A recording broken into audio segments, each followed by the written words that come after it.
guys, what's going on? It's your cracker SuddenDeath here, coming to you guys with another Critical Ops gameplay. Today, this gameplay is by D and Melt. He goes 37-6, playing on the map plaza using, did I just say mop? Oh my gosh, playing on the map plaza using the AK-47 and the SG as well. What I want to talk about today are iPhone 7 or iPhone 6 SE rumors. First off, the name of the next iPhone. Some rumors say that the next iPhone will be called the 6SE instead of the iPhone 7. Now, why would that be? In my opinion, there are two big reasons. First, Samsung is Apple's biggest competitor in the smartphone market. Samsung already has 4 amazing phones out with the number 7 in them. The Galaxy S7, the S7 Edge, S7 Active, and the newly announced Note 7. Also, ZTE has their quote-unquote flagship killer out, the Axon 7. In order not to blend with the competition, Apple might call the next iPhone the 6SE. But the bigger reason, and the more likely one, is that the next iPhone won't be that different from last year's iPhone. I guess Apple feels that not enough has changed to warrant a jump to the next number.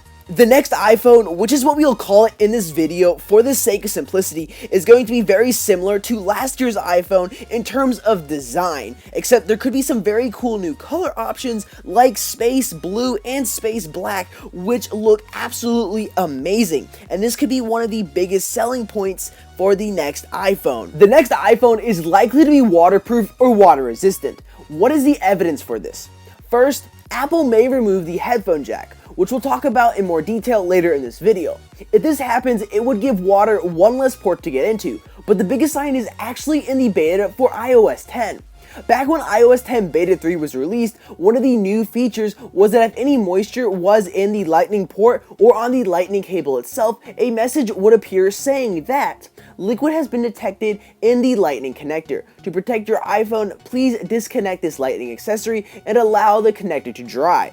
This feature is also present on Android devices that are water resistant, such as the Galaxy S7. And if I'm not mistaken, this is also going to be a feature in Android N or Android Nougat. So it appears like the next iPhone has a very good chance of being water resistant. The oldest rumor floating around the internet, at least the oldest that I can remember, is Apple is going to remove the headphone jack from the next iPhone. This alteration, as stated earlier, would make the next iPhone more water resistant, but this will also allow Apple to continue with their sick obsession of making the new iPhone slimmer and slimmer.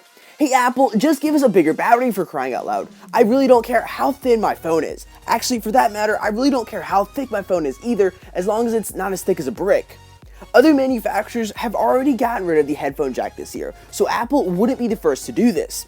The biggest one being Motorola, a Lenovo-owned company, with the release of the Moto Z and the Moto Z Force. These phones use USB Type-C for their audio output as well as charging.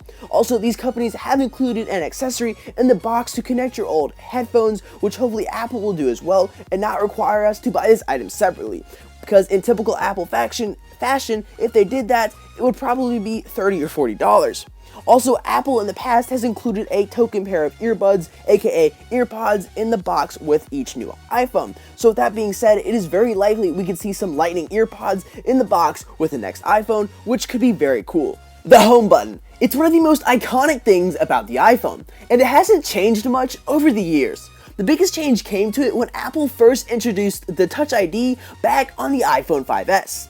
The rumor of a 3D Touch home button is a very interesting one. With the next iPhone, Apple may remove the physical home button altogether. Enter the 3D Touch home button. This home button would be flush with the body of the next iPhone. And when a user presses on this home button, there would be a haptic feedback, and this feedback will mimic a press on the Force Touch trackpad on Apple's latest MacBooks.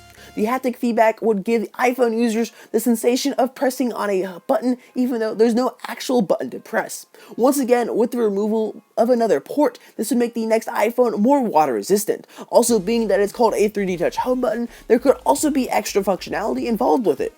For example, a short press would take you home, a double press would open up the recent app screen, and a long press could open up the camera or something like that. I'm not going to spend too much time talking about the camera, but the dual rear-facing camera setup has already been used on some smartphones this year. LG and Huawei are a couple manufacturers that have already implemented this into their devices.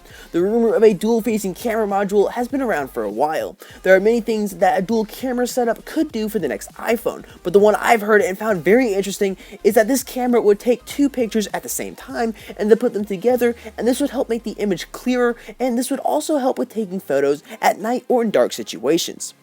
Are you guys excited for the next iPhone? Let me know in the comment section down below. Also, what do you think about the new color options, Space Blue and Space Black? I am excited about the next iPhone, but if I had the option to buy it, I probably wouldn't. There are already rumors for the 2017 iPhone, and they are very intriguing, but that's for another video. Anyways, guys, that's all I got for you today, and this is your cracker, SuddenDeath here, signing out. I'll see you guys somewhere on the internet really soon. Peace!